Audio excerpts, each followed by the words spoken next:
ശബരിമലയിൽ ആകെ ഉരുണ്ട് കളിക്കുകയാണ് സർക്കാർ. സർക്കാർ യുവതീ പ്രവേശനത്തിന് വേണ്ടി മുറവിളി കൂട്ടിയ നവോത്ഥാന നായകൻ രണ്ടാം ശ്രീനാരായണ ഗുരുവൊക്കെ ആവാനൊക്കെ ശ്രമിച്ച പിണറായി വിജയന് ഇപ്പോൾ അദമ്യമായ ഭക്തിയാണ്. ഭക്തി എന്ന് പറഞ്ഞു കഴിഞ്ഞാൽ അയ്യപ്പ സംഗമം നടത്തണം, ശബരിമല ലോകോത്തരമാക്കണം, അങ്ങനെ വലിയ വാശിയിലാണ് പിണറായി സർക്കാർ. ദേവസ്വം ബോർഡിൻ്റെ ഇത്തരം നീക്കങ്ങൾക്കൊക്കെ പ്രശംസ ചൊരിയുകയാണ് പിണറായി വിജയൻ ചെയ്യുന്നത്. ദേവസ്വം ബോർഡ് പ്രസിഡന്റിനും പ്രശംസയാണ് പിണറായിയുടെ വക. ഇപ്പോൾ പിണറായി ഇനി ഇരുമുടിക്കെട്ടൊക്കെ എടുത്ത് കറുപ്പൊക്കെ എടുത്ത് മല കയറുമോ? പറ്റിയില്ലെങ്കിൽ കറുത്ത കാറിൽ വരും, അതെങ്കിലും ചെയ്യും. പക്ഷെ മല കയറുമോ എന്നുള്ളതാ സംശയം. ഗുരുവായൂരപ്പനോട് അദ്ദേഹത്തെ അത്ര പ്രതിപത്തിയല്ല തോന്നില്ല. ഗുരുവായൂർ ചെന്നാൽ അദ്ദേഹം ചോദിച്ചു അതിനകത്തിരിക്കുന്ന പുള്ളിയാണോ കാണുന്നതാണോ ഭഗവാൻ എന്ന് ചോദിച്ച ആളാണ് പിണറായി വിജയൻ. അത് ഇപ്പോഴേ ഈ അയ്യപ്പ സംഗമത്തിന് വലിയ താല്പര്യമാണ് എടുക്കുന്നത്. ഉദ്ഘാടനം ചെയ്യുന്നത് തന്നെ മുഖ്യമന്ത്രിയാണ്. അയ്യപ്പ സംഗമം ഉദ്ഘാടനം ചെയ്യുന്നതെന്ന് പറയുന്നത് മുഖ്യമന്ത്രിയാണ്. അപ്പോൾ ഇതിനിടയിൽ കൂടി ഈ പല കാര്യങ്ങളും സംഭവിക്കുന്നുണ്ട്. ഇപ്പോൾ ഏറ്റവും ഒടുവിൽ സംഭവിച്ചിരിക്കുന്ന കാര്യം എന്ന് പറയുന്നത് ഈ തിരുവിതാംകൂർ ദേവസ്വം ബോർഡ് കൊടുത്തിരിക്കുന്ന സത്യവാങ്മൂലമുണ്ട്. ഈ തിരുവനന്തപുരത്തിന് കൊടുത്തിരിക്കുന്നതാണത്. എങ്ങനെയാണ് ശബരിമലയിൽ സ്ത്രീകൾക്ക് പ്രവേശനം നൽകുന്നതിനെ പറ്റിയുള്ള, ഋതുമതികളായ സ്ത്രീകൾക്ക് ശബരിമലയിൽ പ്രവേശനം നൽകുന്നതിനെ പറ്റി ഉള്ള ഒരു സത്യവാങ്മൂലമുണ്ട്. അത് തിരുത്താൻ അതിനകത്ത് പറഞ്ഞിരിക്കുന്നത് അങ്ങനെ പ്രവേശനം നൽകാം എന്ന വിധത്തിൽ തന്നെയാണ് കൊടുത്തിരിക്കുന്നത്. ശരിയാണ്, സുപ്രീം കോടതി വിധി ഉണ്ടായി, അതിനുശേഷം അതൊക്കെ നമുക്കറിയാം, അതിനുശേഷം ഉണ്ടായ സംഭവങ്ങളൊക്കെ നമുക്കറിയാം. പക്ഷേ അവിടെ ഇപ്പോൾ തിരുത്തി ആചാരാനുഷ്ഠാനങ്ങളുടെ ഭാഗമായുള്ള സംഗതിയാണെന്നും അത് തുടരേണ്ടതാണെന്നുള്ള നിലപാടിലേക്ക് ദേവസ്വം ബോർഡ് സത്യവാങ്മൂലം കൊടുക്കാൻ പോകുന്നു എന്നുള്ളതാണ്. സത്യത്തിൽ ഈ നമുക്കറിയാം, ഈ ഒരു വിധി നടപ്പാക്കുന്നതിന് വേണ്ടി കാണിച്ച ഒരു ആവേശമല്ലല്ലോ, അതിനപ്പുറം ഈ ചില കാര്യങ്ങൾ തകർക്കാൻ വേണ്ടിയുള്ള കൃത്യമായ ഒരു ഒരു ഒരു പരിപാടിയല്ലേ ശബരിമലയിൽ നടന്നത്. നമുക്കറിയാമല്ലോ, വളരെ പോലീസ് സംരക്ഷണത്തോടു കൂടി ആളുകളെ ശബരിമലയിൽ എത്തിക്കുക, ഒളിച്ചു കടത്തി ഈ ഇതെത്തിക്കുക, അങ്ങനെ ഭക്തന്മാരുടെ വികാരം വ്രണപ്പെടുന്നു എന്നുള്ളതാണ്. മാറ്റേണ്ട ആചാരങ്ങളും മാറ്റേണ്ട കാര്യങ്ങളും ഒക്കെ മാറ്റപ്പെടേണ്ടതാണ്. അതവിടെ നിൽക്കട്ടെ, അത് വേറൊരു വിഷയമാണ്. പക്ഷേ വിശ്വാസ സമൂഹത്തിന് വിട്ടുകൊടുക്കണം.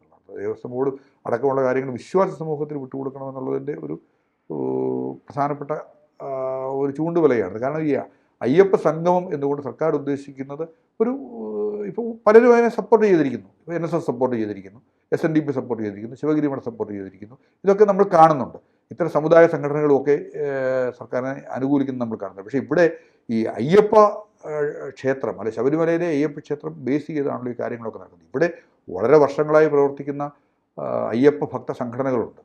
ഇപ്പോൾ ഉദാഹരണം പറഞ്ഞാൽ അയ്യപ്പ സേവാ സംഘം 1945 ഒക്കെ തിരുവിതാംകൂർ ദേവസ്വം ബോർഡ് നിലവിൽ വരുന്നതിന് മുമ്പ് തന്നെ പ്രവർത്തിച്ചിരുന്ന സംഘടനകളാണ്. അതൊരു കാനന ക്ഷേത്രമായിരുന്നു. അവിടെ ചുരുക്കം ആളുകളെ ചെന്നിരുന്നുള്ളൂ, വളരെ ചുരുക്കം ആളുകളെ ചെന്നു. അന്ന് മുതൽ ഈ എത്തുന്ന ഭക്തന്മാർക്ക് എല്ലാ സൗകര്യങ്ങളും ചെയ്തു കൊടുത്തിരുന്ന ഒരു സംഘടനയാണ് അയ്യപ്പ സേവാ. അവരെ ഔദ്യോഗികമായിട്ട് ഇതുവരെ ആ സംഗമത്തിലേക്ക് ക്ഷണിച്ചിട്ടില്ല, ക്ഷണിക്കുമെന്ന് തോന്നുന്നുമില്ല. അപ്പോൾ സർക്കാർ ചെയ്യുന്നത് കൃത്യമായ ഒരു പൊളിറ്റിക്കൽ മൂവ്മെൻറ്റാണ്. കാരണം സമുദായ സംഘടനകളെ കയ്യിലെടുക്കാൻ വേണ്ടിയുള്ള ഒരു സംവിധാനം എന്ന് പറയാം. നമുക്കറിയാം, ശബരിമല പ്രക്ഷോഭത്തിൽ പങ്കെടുത്ത് പിന്നെ ജയിലിലായ അല്ലെങ്കിൽ ആ പ്രക്ഷോഭത്തിൽ കേസുകൾ നിലനിൽക്കുന്ന നൂറുകണക്കിന് ആളുകൾ ഇപ്പോഴും നിലവിലുണ്ട്.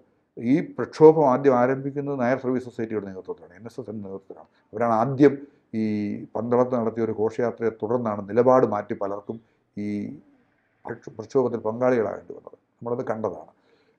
എന്നിട്ട് ഇപ്പോൾ സർക്കാരിനെ സംബന്ധിച്ചിടത്തോളം വളരെ കൃത്യമായിട്ട് ഈ രണ്ട് സംഘടനകളെ കയ്യിലെടുക്കുക എന്നുള്ളതാണ് സർക്കാർ ഉദ്ദേശിക്കുന്നത്. SNDP ഇതിൻ്റെ നേതൃസ്ഥാനത്തിരിക്കുന്നവർക്കുള്ള കൃത്യമായ ചില താല്പര്യങ്ങളുണ്ട്. അത് സർക്കാരിന് അറിയാം, അവർക്ക് ഏത് സമയത്തും ഉണ്ടെന്നുള്ളത്. അപ്പോൾ ആ നേതൃത്വത്തെ കയ്യിലെടുത്ത് ആ സംഘടനകൾ തങ്ങളുടെ കൂടെയാണെന്ന് വരുത്താനുള്ള സമീപനമാണ് സർക്കാർ ചെയ്യുന്നതെന്നുള്ളതാണ് വസ്തുത. ഏറ്റവും ഒടുവിൽ ഈ അവരൊക്കെ ചേരുന്നു എന്നുള്ളത് കൊണ്ട് തന്നെ രാഷ്ട്രീയമായി പറഞ്ഞാൽ BJPയും ഇതിനെ ഏറ്റവും ഒടുവിൽ സപ്പോർട്ട് ചെയ്യുന്നതാണ് നമ്മൾ കാണാം. സപ്പോർട്ട് ചെയ്യുന്നതെന്ന് പറഞ്ഞാൽ അയ്യപ്പ സംഘം ആവശ്യമാണെന്നുള്ളത്. പക്ഷേ നമ്മളെ സംബന്ധിച്ചിടത്തോളം, ഒരു അയ്യപ്പ ഭക്തന്മാരെ സംബന്ധിച്ചിടത്തോളം, അല്ലെങ്കിൽ അയ്യപ്പ വിശ്വാസികളെ സംബന്ധിച്ചിടത്തോളം, അല്ലെങ്കിൽ വർഷങ്ങളായി ശബരിമലയിൽ സ്ഥിരമായി പൊക്കൊണ്ടിരിക്കുന്ന ആളുകൾ എന്നുള്ളതെ സംബന്ധിച്ചിടത്തോളം ഈ സംഗമം കൊണ്ട് എന്താണ് ഉദ്ദേശിക്കുന്നത് ഇതുവരെ മനസ്സിലായിട്ടില്ല എന്നുള്ളതാണ്. മലേഷ്യയിലുള്ള ഏതോ ഒരു വന്ന നിർദ്ദേശമനുസരിച്ചാണെന്നുള്ളതാണ്. ഇവിടെ ഇത് ഒരു കച്ചവടവൽക്കരണവും അല്ലെങ്കിൽ നടക്കുന്ന പ്രവൃത്തികളിൽ നിന്ന് ഇതൊരു വ്യാപാരവൽക്കരണവും കൃത്യമായ ഒരു ബിസിനസ് ആണ് നടക്കുന്നതെന്നുള്ളതാണ് നമ്മൾ മനസ്സിലാക്കുന്നത്. ഈ അയ്യപ്പ സംഗമം എന്ന് പറഞ്ഞ ഒരു പരിപാടി കൊണ്ട് സർക്കാർ ഉദ്ദേശിക്കുന്നത്, അല്ലെങ്കിൽ അത് ദേവസ്വം ബോർഡാണല്ലോ ചെയ്യുന്നതെന്ന് പറയുന്നത്. ദേവസ്വം ബോർഡിനെ സംബന്ധിച്ചിടത്തോളം ഈ അയ്യപ്പ ഭക്തന്മാരെ അടിസ്ഥാന സൗകര്യങ്ങൾ വരെ വർദ്ധിപ്പിക്കുന്നതിന് വേണ്ടിയുള്ള ഒത്തിരി കാര്യങ്ങൾ ചെയ്യാനുണ്ട്, ചെയ്യാനുണ്ട്. സർക്കാർ തീർച്ചയായിട്ടും ചെയ്യുന്നുണ്ട്. സർക്കാരിൻ്റെ ഒരു കോർഡിനേഷനോട് കൂടിയാണ് ഈ പരിപാടികളൊക്കെ അവിടെ തീർത്ഥാടക സംഗമം നടക്കുന്നത്. പലപ്പോഴും തീർത്ഥാടക സംഗമം എന്ന് പറയുന്നത് ഭംഗിയായി നടക്കാറുണ്ട്. പക്ഷേ ഇവിടെ ഇപ്പോൾ നഷ്ടപ്പെട്ടുകൊണ്ടിരിക്കുന്ന ഒരു വോട്ട് ബാങ്ക് പിടിച്ചെടുക്കുന്നതിന് വേണ്ടി നടത്തുന്നുള്ള ഒരു ശ്രമമെന്നുള്ള ആക്ഷേപമാണ് ഉയർന്നിരിക്കുന്നത് എന്നുള്ളതാണ്. കാരണം പല വിധത്തിൽ നമുക്കറിയാം, തിരഞ്ഞെടുപ്പുകളിൽ മാറി മാറി വരുന്ന റിസൾട്ട് എന്ന് പറയുന്നത് ഓരോ വിഭാഗത്തെ പ്രീണിപ്പിച്ചുകൊണ്ട് നടപ്പാക്കാനുള്ള ഒരു ശ്രമമാണ് നടത്തിക്കൊണ്ടിരിക്കുന്നത് എന്നുള്ളതാണ് നമ്മൾ കാണുന്നത്. ഇവിടെ ഇപ്പോൾ കൃത്യമായിട്ടും അങ്ങനെയല്ലേ. നമ്മളിപ്പോൾ ഏറ്റവും ഒടുവിൽ ഇപ്പോൾ തങ്ങൾക്ക് നഷ്ടപ്പെട്ടുകൊണ്ടിരിക്കുന്ന തങ്ങളുടെ ചില ഗ്രിപ്പ് ഇവിടേക്ക് പിടിച്ചെടുക്കാനുള്ള ഒരു ശ്രമമാണെന്ന് ആർക്കും തോന്നത്തക്ക വിധത്തിലാണ് ഒന്ന്.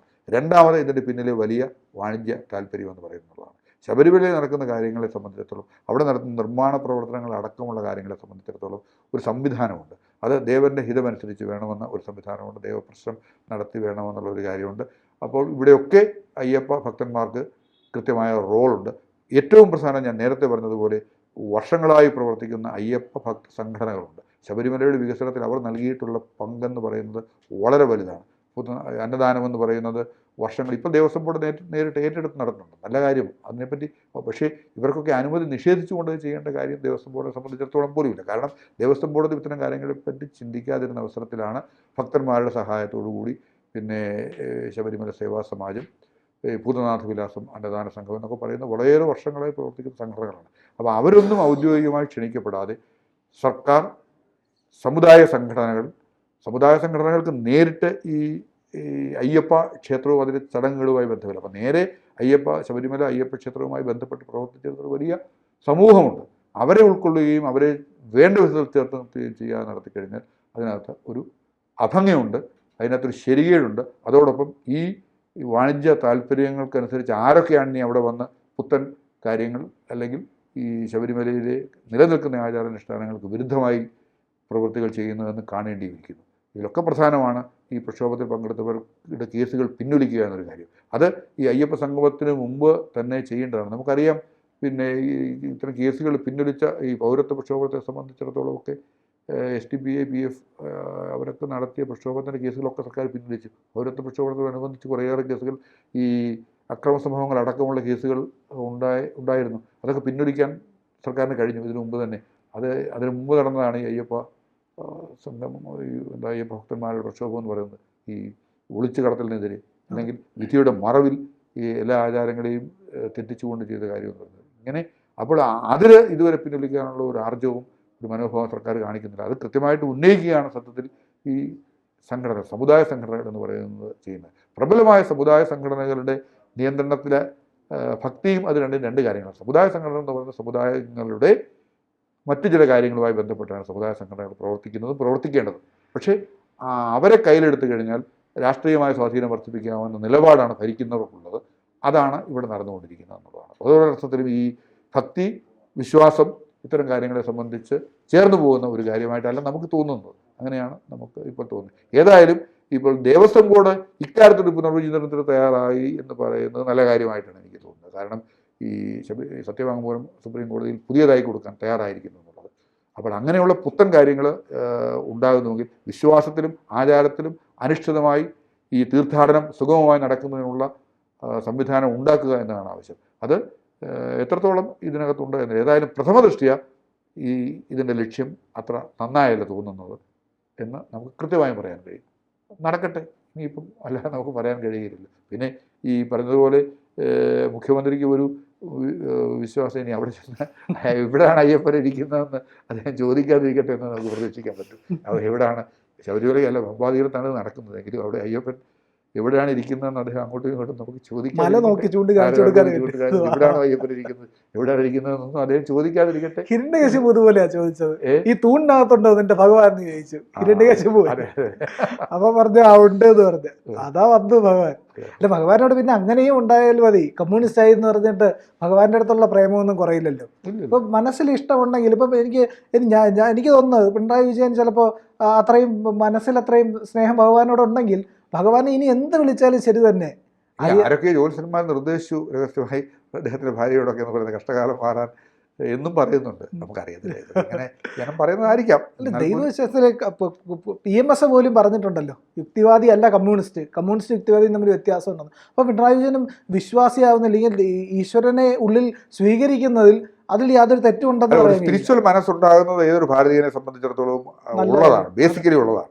അതാണ് ഈ രാജ്യത്തിന്റെ പാരമ്പര്യം. കമ്മ്യൂണിസ്റ്റുകൾക്ക് നിഷിദ്ധമൊന്നുമല്ല, ആർക്കും നിഷിദ്ധമല്ലെന്നുള്ളതാണ് സ്പിരിച്വൽ മനസ്സെന്നുള്ളത്, ആത്മീയ മനസ്സെന്നുള്ളത്. അത് നേരിട്ട് ഭക്തി അല്ലെ ഈ നമ്മൾ കാണുന്ന ആചാരം അതിനപ്പുറവുമാണ്. അത് മതത്തിന്റെ ഭാഗമല്ല. കൂടുതൽ വാർത്തകളും വിശേഷങ്ങളും നിങ്ങളിലേക്ക് എത്താൻ ABC മലയാളം സബ്സ്ക്രൈബ് ചെയ്യുക, ബെൽബട്ടനും അമർത്തുക.